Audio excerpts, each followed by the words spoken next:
Hello everyone, this is प्रभात तिवारी।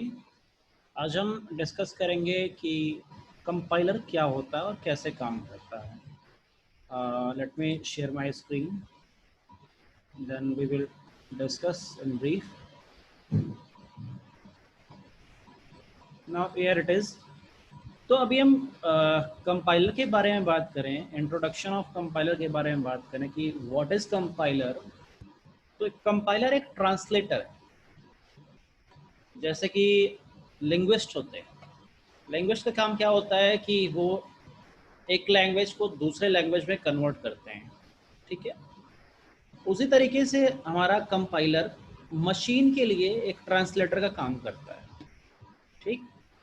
तो machine के लिए ट्रांसलेटर का काम करने का मतलब ये हुआ कि जो हम C++, जावा वगैरह में जो भी प्रोग्रामिंग लैंग्वेज होती है उसमें जो भी हम कोड्स लिखते हैं उसके बिहाफ पर वो एक target program, target code generate करता है, ठीक है। उसी टारगेट कोड को मशीन समझ पाती है। हम सबको अच्छी तरीके से पता है कि मशीन सिर्फ और सिर्फ बाइनरी लैंग्वेज समझती है। बाइनरी मतलब 0 एंड 1। आप देख सकते हो यहाँ पर स्क्रीन में आपको दिखाई दे रहा है कि हम मशीन के पास 0 1 0 1 0 इस तरह से लिखा हुआ है। तो कोई भी कंप्यूटर मशीन सिर्फ मशीन लैंग्वेज समझ सकती है और मशीन लैंग्वेज को हम बाइनरी लैंग्वेज या 0 1 कह सकते हैं। और जो हम लिखते हैं, हम कंप्यूटर को इंस्ट्रक्शन देते हैं अपनी लैंग्वेज में, C++, जावा, पास्कल, एनीथिंग जो भी हमारी प्रोग्रामिंग लैंग्वेज होती है उसे हम हाई लेवल लैंग्वेज कहते हैं, ठीक है। वो high level language compiler translate करता है मशीन लेवल लैंग्वेज में।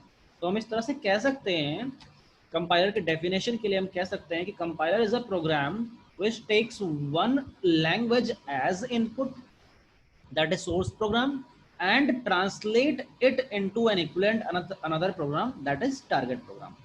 And during this process of translation, if some errors are encountered, आप देख सकते हो यहाँ पर एरर मैसेज लिखा हुआ है, सॉरी, ये आप देख सकते हो यहाँ पर एरर मैसेज लिखा हुआ है। तो मैं सेम चीज में कह रहा हूँ, during this process of translation if some errors are encountered then compiler displays them as error message, okay. And this is the basis of compiler representation, this is the basic representation of compiler program। यहाँ source program हम जब compiler को देंगे तो उसके according हमारे पास target programme generate होगा जिसे हम आउटपुट भी कहते हैं, ठीक है। तो अब यहाँ पर आप देख सकते हो कि एक छोटा सा लॉजिक है जिसे हमने टारगेट कोड में जनरेट किया है। जो हमारा लॉजिक है लेफ्ट हैंड साइड में वो हमारा सोर्स कोड है, और जो टारगेट कोड है वो 0101 के फॉर्म में है, बाइनरी कोड के फॉर्म में है, ठीक है। अब आती बात इंटरप्रेटर की। अब इंटरप्रेटर क्या होता है? Interpreter is same as compiler. Interpreter भी एक तरह का कंपाइलर है, या कंपाइलर ना कह के हम इसे ट्रांसलेटर कह सकते हैं, ठीक है। जैसे कंपाइलर ट्रांसलेटर था वैसे ही इंटरप्रेटर भी ट्रांसलेटर है, ठीक। अब देखिए जो आपको यहाँ पर दिखाई चीज रही, सोर्स प्रोग्राम इंटरप्रेटर को दिया और उसने आउटपुट दिया, यही सेम आपको डायग्राम यहाँ भी दिख रहा है, source program, compiler and target program, ठीक है। अब होता क्या है कि कई बार हम कंपैरिजन करते हैं कि इंटरप्रेटर अच्छा होता है या कंपाइलर अच्छा होता है।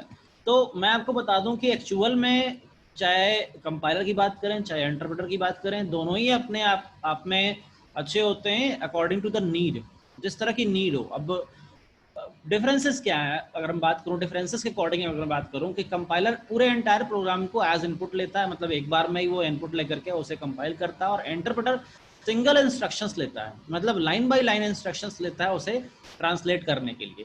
तो आप इसके अकॉर्डिंग अगर मैं बात करूं तो आप कह सकते हैं कंपाइलर बहुत बड़े प्रोग्राम को लाखों लाइन्स ऑफ कोड्स को या करोड़ों लाइन्स ऑफ कोड्स को जल्दी से इनपुट लेकर के और उसका आउटपुट दे देगा। लेकिन अगर इंटरप्रेटर के बात में बात करूं तो 1 बाई 1 लाइन लेगा। तो इसका मतलब ये हुआ कि लाखों लाइन्स ऑफ कोड या करोड़ों लाइन्स ऑफ कोड के लिए ये थोड़ा सा हैक्टिक हो जाएगा, टाइम टेकिंग हो जाएगा, ठीक है। अब अगर मैं फोर्थ पॉइंट की बात करूं, फोर्थ पॉइंट में क्या लिखा हो, मेमोरी रिक्वायरमेंट कंपाइलर में ज्यादा होती है और मेमोरी रिक्वायरमेंट यहाँ पर लेस होती है। अब क्योंकि मैंने क्या कहा कि सिंगल इंस्ट्रक्शंस 1 बाई 1 लेता है, तो ये इंटरप्रेटर छोटे कोड के लिए बहुत अच्छा है। अब छोटे कोड के लिए अच्छा है, ठीक है, और छोटे कोड के लिए रिक्वायरमेंट मेमोरी की भी कम है, लेकिन अगर हम कंपाइलर के बारे में बात करें तो मेमोरी की रिक्वायरमेंट ज़्यादा है।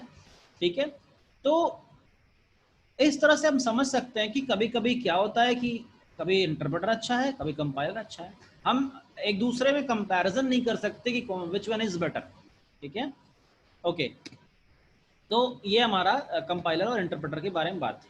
अभी देखिए क्या होता है कि जो कंपाइलर है वो हमने पढ़ा कि सोर्स लैंग्वेज लेता है एज इनपुट और टारगेट लैंग्वेज या टारगेट कोड एज आउटपुट देता है। अब देखिए टारगेट कोड जो उसने आउटपुट दिया है सिर्फ उसी से काम चलने वाला नहीं है, वही एक मतलब वो जो टारगेट कोड था वही हमारा मतलब मशीन वही समझ करके वही सीख करके या मशीन उसी को इनपुट ले करके आपको आउटपुट नहीं देने वाली है। ऐसा नहीं कि वही मशीन के लिए मशीन लैंग्वेज होगी और आपका सारा काम खत्म हो गया। तो आप राइट हैंड साइड में डायग्राम में देख रहे हो स्क्रीन पर, एक स्केलेटल सोर्स प्रोग्राम जो कि प्री प्रोसेसर को दिया जाता है, वहां से सोर्स प्रोग्राम निकलता है, दैट इज कंपाइलर। फिर वो कंपाइलर के पास जाता है। कंपाइलर एक असेंबली कोड प्रोड्यूस करता है। ठीक है, टारगेट असेंबली कोड जिसे कहते हैं, उस असेंबली कोड को हम असेंबलर को देते हैं, असेंबलर के पास जाता है वो assembly code, target assembly code, और असेंबलर फिर से रीलोकेटेबल मशीन कोड जनरेट करता है जिसे हम ऑब्जेक्ट कोड भी कहते हैं। क्या करता है? रीलोडेबल या रीलोकेटेबल मशीन कोड जनरेट करता है जो कि फिर से लिंकर या लोडर के पास जाता है। अब इस लिंकर और लोडर से एक लाइब्रेरी फाइल्स भी कनेक्टेड होती है जो कि इस डायग्राम में नहीं दिखाया गया है, लेकिन मैं आपको बता रहा हूँ कि लोडर और लिंकर से एक लाइब्रेरी फाइल्स कनेक्टेड होती है जो रिलोकेटेबल मॉड्यूल्स के लिए बनाई गई होती है। ठीक है, अब इस लिंकर या लोडर से further executable machine code generate होती है जिसे हम फर्दर ये कह सकते हैं कि वो हमारा टारगेट कोड है, वो मशीन अंडरस्टैंडेबल कोड है। तो इस तरह से हम समझ सकते हैं कि हमारा कंपाइलर काम कैसे करता है। ठीक है, अब इस तरह की चीज़ों में अगर आपको कोई चीज़ समझ में ना आई हो तो आप कमेंट बॉक्स में मुझे बता सकते हैं, मैं फर्दर उसे इम्प्रूव करूंगा या कमेंट बॉक्स में ही आपको उसका रिप्लाई भी कर दूंगा। अगले नेक्स्ट हमारा जो टॉपिक होगा, हमारा नेक्स्ट टॉपिक है फेजेस ऑफ कंपाइलर, उसे हम नेक्स्ट वीडियो में समझेंगे। तब तक के लिए थैंक यू सो मच।